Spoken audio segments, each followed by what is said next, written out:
ভালো কথা ও ভালো কর্মের নাম ভালো চালচলন। ভালো কথা ও ভালো কর্মের নাম ভালো চালচলন। একটা বাস্তব বলি যে সুলতানগঞ্জে একটা অটো দাঁড়িয়ে আছে এখানে রাস্তায়, তা আপনি উঠেছেন, একজন আগে থেকে বসে আছে, তো আপনি উঠতেই না বসতেই ছেলেটা টান দিয়েছে, তো আপনি যে লোকটা আগে বসেছিল তার মুখের উপরে গিয়ে পড়ে গেছে। তখন ও বলছে আচ্ছা বসেন বসেন, কোনো সমস্যা নেই, বসেন বসেন। তো আর একদিন আপনি অটোতে উঠেছেন, ওই ছেলেটা ওভাবে টান দিয়েছে, আর একটা লোক বসে আছে, টান দিতে আপনি তার মুখের উপরে গিয়ে পড়ে গেছেন। তখন বলছে যে চোখ নাই, কপালে চোখ নাই, হিসাব করে উঠতে পারেন না, গাড়িতে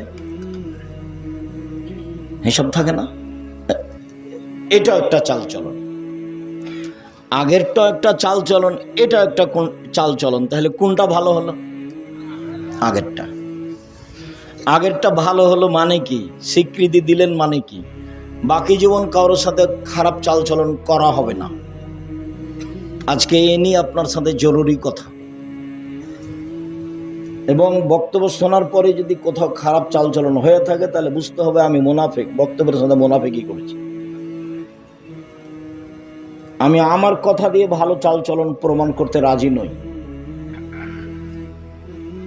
আল্লাহ এবং আল্লাহ রাসূলের কথা দিয়ে আমি ভালো চালচলন প্রমাণ করতে রাজি।